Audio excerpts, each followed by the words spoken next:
সূরা হজের 32 নম্বর আয়াতের মধ্যে আল্লাহ পাক রব্বুল আলামিন ইরশাদ করেন, ফাজতানিবুর রিজসা মিনাল আওসান। ও আমার উম্মতে মুহাম্মাদিরা, ও আমার রাসূল আকরাম সাল্লাল্লাহু আলাইহি ওয়াসাল্লামের উম্মতরা, তোমরা মূর্তির নাফাকি থেকে দূরে থাকো। আল্লাহ রাসূলের মাধ্যমে কোরআন দিয়ে আমাদেরকে এটাই মেসেজ দিয়েছেন, তোমরা মূর্তির নাফাক থেকে দূরে থাকো। তার মানে যারা আল্লাহকে বাদ দিয়ে অন্যকে গায়রুল্লাহ হিসেবে মানে, যারা আল্লাহকে বাদ দিয়ে ভগবান মানে, গডস বা গডিস মানে, তাদের থেকে তোমরা দূরে থাকো। সুবহানাল্লাহ। এটা অনেক বড় একটা ভয়াবহ অপরাধ। আপনি টেরও পাবেন না কখন শিরিক করে ফেলছেন।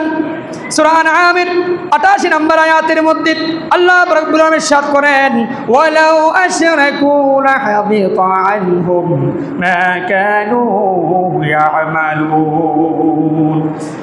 তারা যদি শিরিক করে ফেলে তখন তাদের এই কৃতকর্মের জন্য তারা অনুতপ্ত হবে। এক পর্যায়ে গিয়ে যারা জীবনে যতগুলা ভালো কাজ করেছে সব কিছু কি হয়ে যাবে?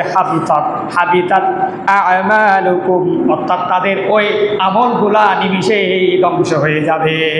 সুবহানাল্লাহ। কত ভালো নেক নেক আমল আছে আপনার, নামাজ, কালাম, হজ, যাকাত, কিন্তু শিরিকের পাশাপাশি গিয়েছেন, স্পর্শ পেয়েছেন, তাদের সাথে আড্ডা দিয়েছেন, তাদের সাথে গিয়ে সেখানে প্রসাদ খেয়েছেন, তাদের সাথে গিয়ে সেখানে মঙ্গল শোভাযাত্রায় গিয়ে বন্ধুত্বের খাতিরে না পারতে কি হয়েছে এমনি অংশগ্রহণ করলাম। এটা তো অংশগ্রহণ করলে এমন কি আসা যায়? আল্লাহ তো আমার ঠিক আছে, আমি তো আল্লাহকে মানি, রসুলকে মানি, নামাজ পড়ি, রোজা রাখি, হজ করি, অসুবিধা কি? গেছেন, অসুবিধা নাই বলছেন, ঠিক আছে, কিন্তু ইনডিরেক্টলি আল্লাহর কোরআনে আয়াত বলে দেয়, ওয়ালাউ আশরাকু, যে শিরিক করে, শিরিকের সাথে যায়, লাহাবিতা আনহুম মা কানু ইয়ামালুন, সে নিজেও জানবে না কখন সে শিরিক করে ফেলেছে, কখন সেটা ইসলাম থেকে খারিজ হয়ে গেছে। বলে নাউজুবিল্লাহ, তো আওয়াজে বলে নাউজুবিল্লাহ। সে নিজেও জানবে না। সূরা নিসার 48 নম্বর আয়াতের মধ্যে আল্লাহ রাব্বুল আলামিন ইরশাদ করেন, ইন্নাল্লাহা লা ইয়াগফিরু আন ইউশরাকা বিহি ওয়া ইয়াগফিরু মা দুনা যালিকা লিমান ইয়াশা।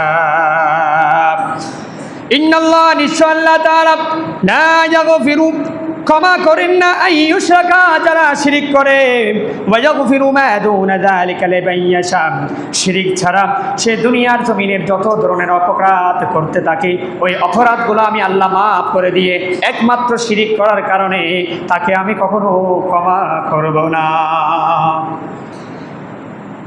সূরা মায়েদার 72 নম্বর আয়াতের মধ্যে শিরিকের বিষয়ে বলা হলো, ইন্নাহু মাইয়ুশরিক বিল্লাহ, যে আল্লাহর বান্দা শিরিকের সাথে সংশ্লিষ্ট হলো, শিরিক করে ফেললো আল্লাহর সাথে, আল্লাহর জাতের সাথে, ফাকাদ হারামাল্লাহু আলাইহিল জান্নাহ, আল্লাহ তাআলা তার জীবনের মনের আশা, ধীরের আশা, যে জান্নাত পাবে মুসলমান হওয়ার কারণে, সে শিরিক করার কারণে ওই জান্নাত তার নসিবের মধ্যে হবে না।